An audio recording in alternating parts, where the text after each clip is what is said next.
जय श्री राम, जय श्री बालाजी महाराज। आज मैं आपको पंचमुखी हनुमान कवच की सिद्धि करने के बारे में बताऊंगा कि पंचमुखी हनुमान कवच को जागृत कैसे करें। तो जो चैनल पर नया है वो चैनल को सब्सक्राइब कर लें।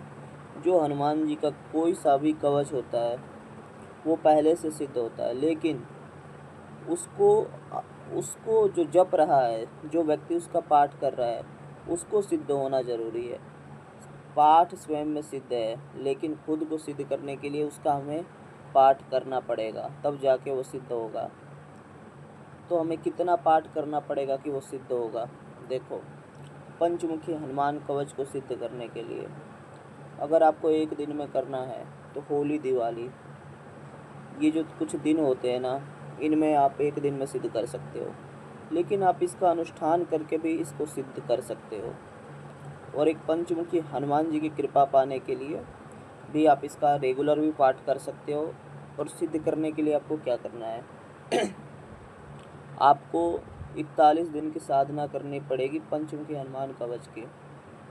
ठीक है, प्रतिदिन 11 पाठ आपको करना है हनुमान कवच का। ठीक है, पंचमुखी हनुमान कवच का।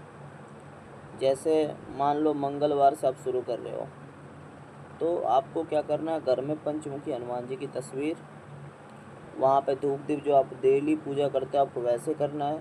संकल्प लेना है कि आपको पंचमुखी हनुमान कवच पाठ किस लिए कर रहे हो, सिद्धि के लिए कर रहे हो, या कोई मनोकामना है, या फिर कोई संकट है, या कोई बाधा है, उसके लिए कर रहे हो, वो आप बाबा से कहना।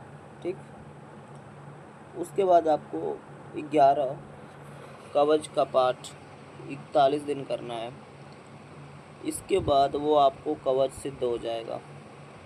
उसका प्रयोग आप कहीं कर सकते हो, मुझे बताने की ज़रूरत नहीं है। जो पंचमुखी हनुमान कवच है वो चाहे एकादश मुखी हो, चाहे सप्तमुखी हो, चाहे एक मुखी हो, ये सारे कवच स्वयं में सिद्ध होते हैं।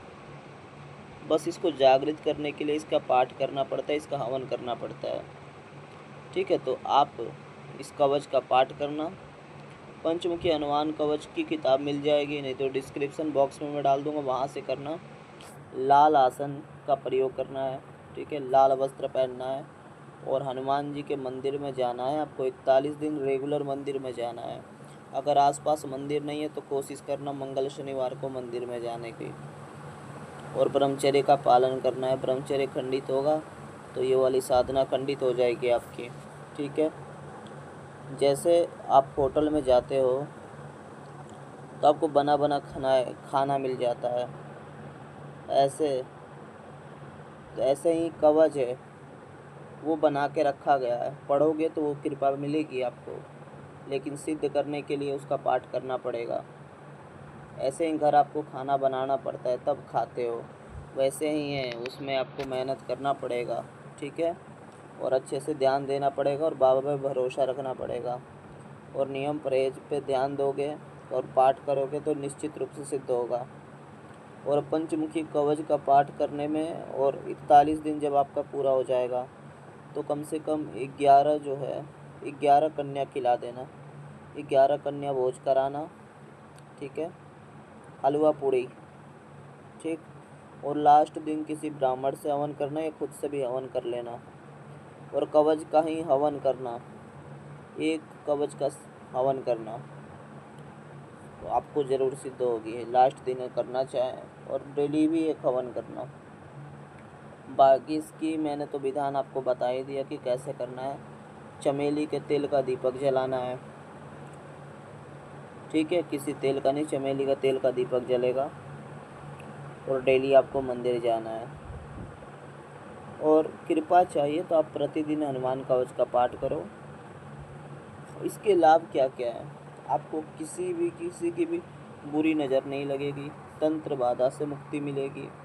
और अगर रोग बीमारी है तो वो आपसे दूर रहेगी। भूत प्रेत से डर लगता है तो आपको डर नहीं लगेगा। और जब आपको सिद्धि होगी तो सपने में अनुभव होंगे। ठीक है, अगर कुछ और बात पूछनी हो तो